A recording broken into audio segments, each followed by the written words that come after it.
Hello everyone, and welcome back to the Backrooms Documentaries. This episode will talk about another enigmatic level called the Dark Metro.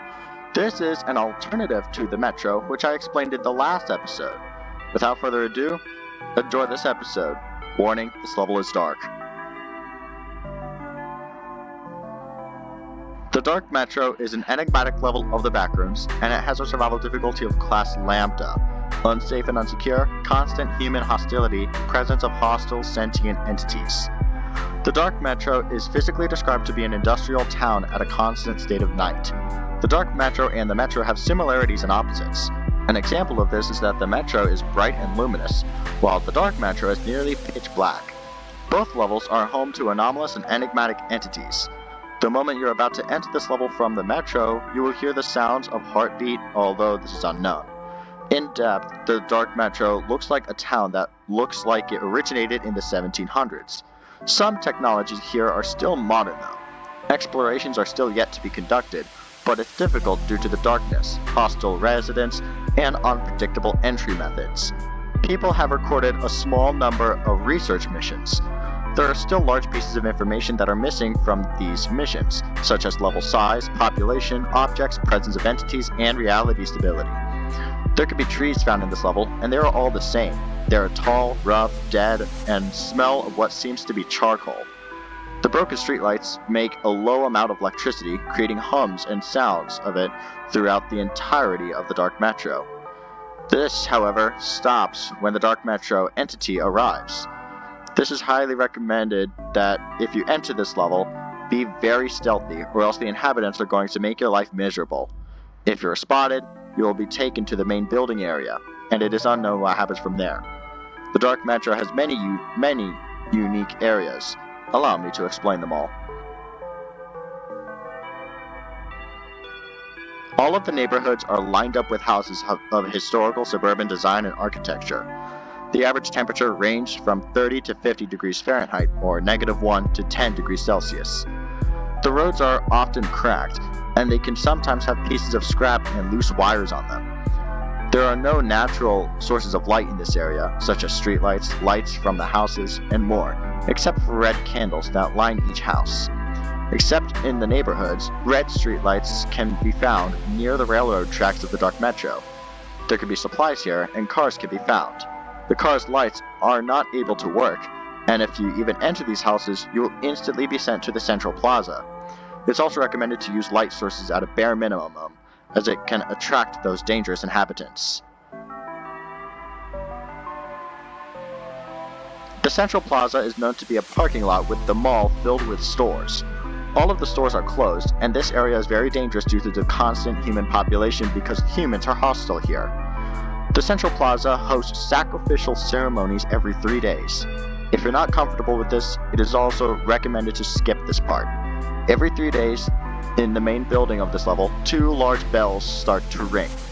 This means that one of the entities known as the Dark Metro is arriving. The Dark Metro's noise alerts all of the inhabitants of this level, and they all gather in the central plaza, and unalive someone to allegedly keep this entity appeased. This area is very high in population numbers, and most of the inhabitants stay in their houses until the 12th hour of sacrifice day. The abandoned stores and shops in the mall may contain supplies. The mall itself is littered with rubble and more. The main building is the third area of the Dark Metro. This building resembles an old cathedral with many signs. These signs are all in Latin. The signs translate into phrases about a powerful Lord of Darkness. It is unknown who or what that Lord could be, but studies show that it is likely the Dark Metro entity. The main building has many carpets with a pulpit in the center. This pulpit is where the sacrificial rituals begin. Found all around this building, you can find writing utensils, hymn books in Latin, and other religious texts like the Bible and the Quran. You can also find a playable church organ, but it is not recommended to play it as it can attract the attention of the hostile residents of the Dark Metro. This building is often empty and devoid of people, but other times there could be humans in the seats, praying to the Dark Metro. There are 2 large crimson church bells looking down on the entirety of the Dark Metro. They can be found above the main building. Every 3 days, these bells ring loudly, echoing throughout the entirety of the level. In one of every 3 days, they ring 12 times, once every hour in a low tone. The first ring means that the Dark Metro entity has arrived in the level. By the 12th ring, the entity has made it to its designated stop. The bells glow of a dimly red color. This area is one of the most scariest and unsettling areas of the Dark Metro. This area is located behind the Central Plaza and is a series of train tracks. The moment you enter this area, you will hear sounds of breathing, whispering, heartbeats, and other train noises. This area is dimly lit up by those red street lights mentioned in the neighborhoods. Being exposed to these lights will cause first to second degree burns. The train tracks lead to a tunnel on the left and discontinue on the right.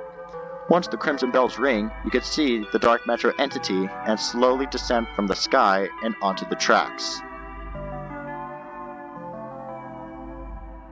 There are 3 level exclusive entities: the Dark Priest, the Shadows, and the Dark Metro.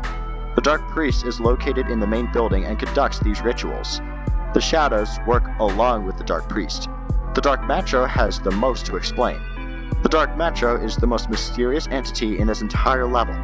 Any attempts to take photos of this entity are unsuccessful, as the cameras are corrupted by this entity. The Dark Metro is the train in this level, and the train can fly, similar to the trains in the Metro. The Dark Metro, however, flies with less care. The Dark Metro is very loud, as it can be heard from every part of the level.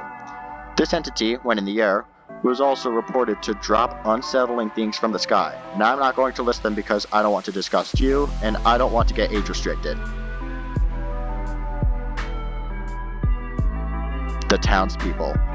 They are only located in the neighborhoods of the Dark Metro. They are very hostile if you have not been registered as a member by the Dark Priest. If you have not been registered in the main building, you'll eventually have to go there, or else the townspeople get really creative when it comes to quote-unquote historical punishments. There is not much more information to be found about this outpost, so it is recommended to stay away from them if you can. You can enter this level if the lights turn off in the Metro. To exit, you can go through the tunnel that the Dark Metro entity goes through on a sacrificial day. You will then enter level 0.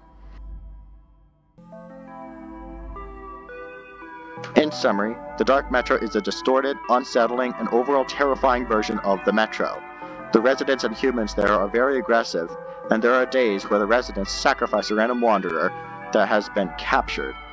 The next episode will go over another enigmatic level called the Whiteout. Until then, I will see you in the next episode.